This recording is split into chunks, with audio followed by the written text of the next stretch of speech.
So as I was saying, unshared pairs really like to take up a lot of space. So as you can see here, bonding electrons are held really well between two positive nuclei, but unshared pairs don't have anything on the one end, so they kind of spread up. So the bonding, so it takes up more space, and so in fact the bond angles decrease as the number of non-bonding electron pairs increase. So for example, if you have methane, CH4, it has the traditional 109.5 degree bond angles, which is the tetrahedral bond angle. But NH3, ammonia, actually has a slightly smaller bond angle because those unshared pairs up on top take up more space and push the other three just slightly more together than they would if it wasn't an unshared pair, like in the tetrahedral. And then oxygen actually has even a slightly smaller bond angle because with two unshared pairs, it pushes those two other hydrogen even closer together.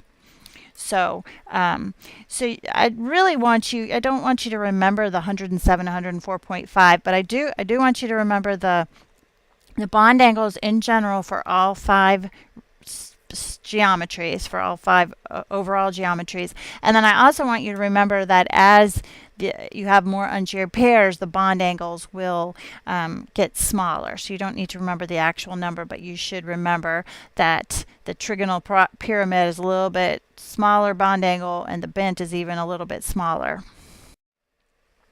The same thing is true for multiple bonds. Multiple bonds have a higher electron density because obviously there's 4 electrons. So they actually represent a larger electron domain and again take up a little bit more space. And so you can see in this example for the COCl2, the C double bond O, actually, so the regular trigonal planar bond angle should be 120 degrees, but in this case we have the double bond actually pushes the two CLs a little bit closer together, so they're a little bit less than 120 degrees, which is 111, and the CLO bond angle is 124, so a little bit bigger than 120.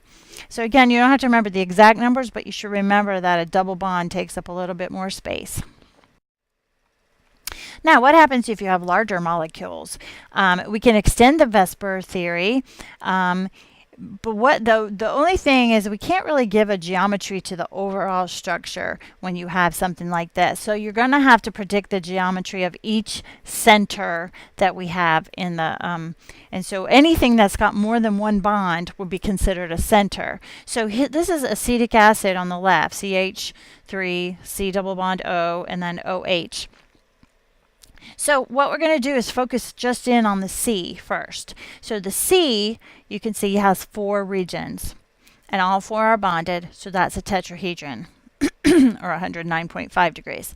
Now the middle C has 3 regions. It has a single bond to the first C, it has a single bond to the O, and it has a double bond to the other O. And so it has 3 regions, all 3 are bonding, so this would be trigonal planar.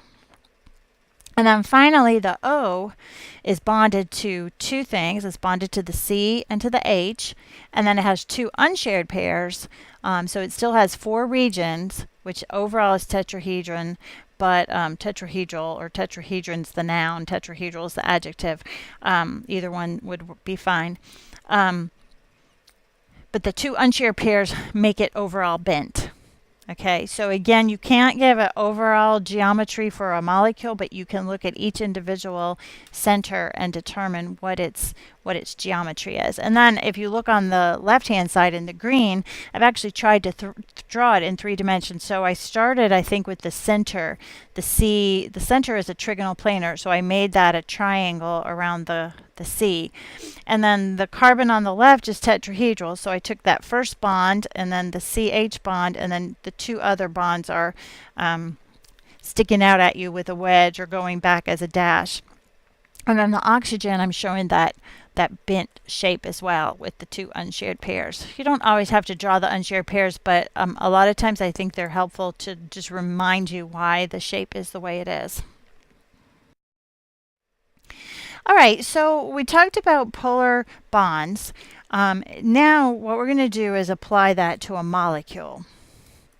So remember that a dipole moment is just a measure of the charge separation in a molecule. So the bigger the difference between the two electronegativities, the more polar that molecule is, and the larger the dipole moment is. But when we're looking at a molecule, it's not always as straightforward as it seems. So a dipole moment is actually a vector molecule, a vector quantity, and a vector means that it has a magnitude, so it has an amount, but it also has direction, and the direction is important. So if you look, for example, at carbon dioxide, the carbon-oxygen bond on the left is polar. It's got a dipole moment. But also on the other side, that carbon-oxygen bond is also polar. It's got a dipole moment. And because they're the same two elements, the actual dipole moments are the same magnitude, the same difference in electronegativities. Now, because the one on the left is pulling sort of toward the left, the oxygen is the negative end. It means it's sort of pulling the electrons to the left. And the oxygen on the right is pulling the electrons toward the right. Because they have direction and magnitude, they're going to cancel each other out. So it's sort of like a tug of war. Each oxygen is pulling equally, and overall that molecule will be considered a nonpolar molecule. So there are situations where you have a molecule that's a nonpolar molecule, even though it has polar bonds. They end up canceling each other out. So how can you tell? Well, here's another example. If there's any kind of asymmetry, then there's a polar bond. If there's any kind of polar bond in a molecule and it's asymmetrical, then there's nothing canceling out. So for ammonia, each of those NH bonds are polar, the NH bond, the NH bond, the NH bond. But because there's nothing, no H bond up above the nitrogen, they don't cancel out. And so in fact, this molecule is polar. So here's some other example. Of course, if there's only two things, and if it's a polar bond, it has to be a polar molecule, the HCl. But now the CCl4, if you look at just one bond, so if you pick the CCl bond, you would say, okay, that's polar because the difference, carbon is 2.5, Cl is 3.0, so the difference is 0.5, so that's considered polar. But again, because all four of them are identical and pulling in an equal and opposite direction, they will cancel each other out. Now, the one on the bottom left, CClH3,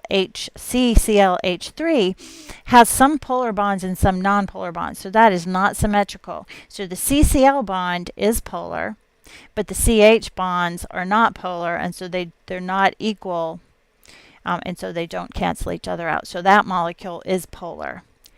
And then water, again, even though there's two things bonded to it, the O and the two H's, because the unshared pairs are also attached, those two OH polar dipole moments will not cancel each other out. So it will be a polar molecule. So as you can see, pretty much the main thing is symmetry. So let's talk about how to figure that out. Now, the first thing, if you don't have a polar molecule at all, if you don't have a polar bond anywhere in the molecule, then you can't have a polar molecule. So the first thing is to look to see if there are any polar bonds anywhere in the molecule. And just be careful, because you might check one bond and it might be nonpolar. If you don't find, if the first one you check is not polar and there's other types of bonds, check them all to make sure that they're all nonpolar. So the first thing you want to say is, are there any polar bonds? If there aren't any polar bonds, then your molecule's nonpolar. There's nothing else you have to worry about. However, if yes, move on to question number 2. So question number 2 says, are all of the attachments identical? And that includes any unshared pair. So if there's two attachments, if it's linear and if there are two attachments, are they identical? Or if it's trigonal planar where there's three attachments, are they identical? If there's four attachments, are all four identical? That's the only way you can have symmetry. So if the answer is no, then you don't have that symmetry and the molecule is polar. So the polar bond leads to a polar molecule. But if the answer is yes, that means that that molecule is symmetrical and all of the dipoles cancel each other out.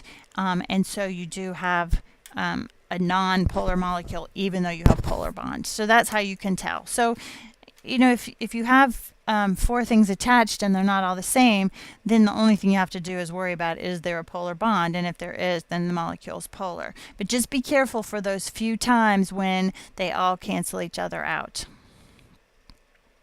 So this chart can be kind of confusing, the next chart, but let's sort of look at it. So if you only have one thing attached, it's linear. The only time it can be polar or nonpolar depending, it's just one bond, and so the molecule can be polar if it's a polar bond or nonpolar if it's a nonpolar bond. Now if there's only two things attached, so AX2 like H2O or CO2 or something like that. Well, if it's linear, that means there's only two things attached, period. So they're going to cancel out each other, okay?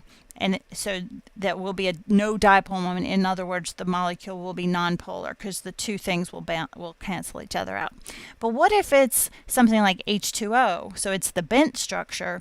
Well, then that means that there's unshared pairs taking up those other spaces, and so they're not going to cancel each other out. So you can have a polar molecule.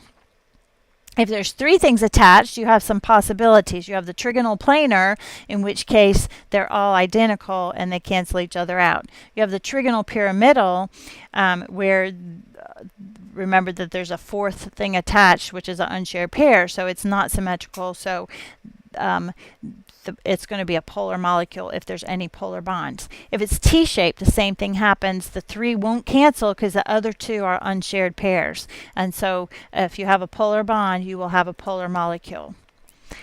If you have four attachments and it's tetrahedral shape, they're going to cancel each other out. Actually, if all four are in the square planar shape, because it is a little bit more symmetrical and the two unshared pairs are right above and below each other and the other four make a square, then that they will also cancel each other out. So that's actually one exception to the rule where they don't have to all six be identical, that you can have the four identical and the two. But if it's seesaw, that means that there's one other unshared pair, and so they're not going to cancel each other out, so that molecule will be polar. If you have five attachments, AX5, if it's trigonal bipyramidal, that means all five cancel each other out and it will be a nonpolar molecule. But if you have the square pyramidal, that means you have that one unshared pair that's still not the same, and so they don't cancel each other out, so the molecule will be polar. And then if you have all six attachments identical, then it's then they do cancel each other out. All right, so let's do a few examples. So is BRF a polar molecule? Well, since there's only one bond, the only thing we have to do is look at the difference between electronegativities. Br is 2.8, F is 4.0. The difference is 1.2. So yes, it's not symmetrical. There's nothing canceling each other out. So this will be a polar molecule. What about SF6? Well, since it's 6, we can pretty much say that it's going to cancel out because they're all identical, because that's the most we can have is 6. But if we go through and look at the structure and go through the questions, F is 4.0, S is 2.5, so the difference between them is 1.5, so it is polar. Now, there's 6 attachments, all 6 are identical, so they cancel each other out. So this molecule is non-polar, even though it has a polar bond. So I might ask you the difference. I might say, are there polar bonds? Is the molecule polar? Yes, there are polar bonds, but the molecule is not polar because they cancel each other out. All right, what about SO2? Now, in this case, whether it's a double bond or a single bond, they would count as the same because of resonance structures. And so and if it's just you just want to see what is it attached to. Since this S is attached to two O's, those are both the same, even though there's a double and single bond. But because there's an unshared pair, the molecule is polar. So the first thing, again, you want to do is check and see if there's any polar bonds present. Since oxygen is 3.5 and sulfur is 2.5, the difference is 1.0, so the SO bond is polar. Now, if those unshared pairs on the S were not there, like if it were CO2, obviously then it would be nonpolar because they would cancel out. But because you have the unshared pair on sulfur, making that a third region, they're not all three identical and they don't cancel each other out. So this molecule is definitely polar. Okay, just a few other little things to tie up. Bond length is the distance between the nuclei in a bond. And so it's just the nuclei of one bond, or from the center of the nuclei of one atom to the center of the nuclei of another is a bond length. Sometimes it can give you a clue about the type of bonding present. We're not going to worry too much about this. But basically the radii, so you got the radii of the atom and you can add them together. I think I have a picture there. So the bond length, you would add together the radii of a carbon atom and then the radii of a chlorine atom, add those together and you get the bond length of the two together, or from the carbon to the chlorine. And here are some of the bonds. So the C-Cl bond would be, Cl is 99 and C is 77. So if you add those together, those are the two radii, you would have 176 picometers. That's not really critical. We're not going to do too much with this. Now, what is bond order? Bond order is the number of pairs of electrons in a bond. So it's basically how many bonds is it? Is it a single, triple, or double bond? So bond order is just what kind of bond do we have. So a single bond is first order, a double bond is second order, a triple bond is third order. Now, bond length depends on bond order. So notice that the higher the order, the shorter the bond. So the bond length shrinks if you have a double or a triple bond. It's like they're held closer together. Now, what about bond energy? That means how much energy would it mean, how much energy do you have to put in to break that bond? Well, a single bond would be the lowest energy, and then a double bond would be much higher, and a triple bond even higher. So it sort of makes sense. It's going to take more energy to break a triple bond than a double bond than a single bond. The bond length will decrease from single to triple. So let's look at an example, which is predicted to have a shorter SO bond, SO3 or SO3 negative 2. Well, to answer this question, we're going to draw each one of them. So let's start with SO3. Okay, SO3 has 24 valence electrons. So if we draw it out, you can see here the sulfur with the 3 bonds to the O, and then we give the outer oxygen electrons. So now we've used up 24 electrons, and we see the sulfur is missing 2 electrons. We don't have any more to give, so we're going to have to make a double bond. Since all 3 bonds are equivalent, we need to show all 3 possibilities. This is your resonance structure, the resonance situation. And so what I'm going to do is draw the double bond first to the right, then to the upper one, and then to the left. It doesn't matter what order you're doing, but you do need to show all 3 with arrows in between. So these are all 3 bonding possibilities. So first of all, let's see, what shape is this molecule? Well, since the center has 3 bonds, it's going to be trigonal planar. And we can actually figure out if it's polar or nonpolar as well. Since all the 3 things are attached are oxygens, they're going to cancel each other out. So even if there's a polar bond, the molecule is going to be nonpolar because it's going to cancel. They're going to cancel each other out. So like I was saying, because even though there's a double bond on one of the oxygen, remember that the fact that that double bond is sort of shared with all 3 really means that each oxygen has about 1 1/3 bond order. 1 1/3. So they're each sharing that unshared pair equally, and so this is a nonpolar molecule. What if we had SO3 -2, the sulfite ion? So we have 2 more electrons that we can add to it because of the -2 charge. Well, where do those 2 electrons go? They go on the S. So no double bond is necessary in this case. So what shape is this? Well, it's got 4 regions, 3 bonding, and so this would be the trigonal pyramidal. Now, to answer the question, SO3 has the shorter bonds because of the double bond. So in fact, each SO bond in the SO3 molecule is 1 1/3 bond order. And each of these, of course, are just a single bond, so a single bond order. So 1 1/3 would be shorter than a single bond. Well, let me just finish out. SO3 -2 would be considered a polar molecule because all 4 attachments on that S are not the same. So S, if you found out O is 3.5, S is something right around 3.0 or 2.8. Anyway, it's a polar bond, and so because all 4 are not the same, they don't cancel out, and so the molecule is also polar.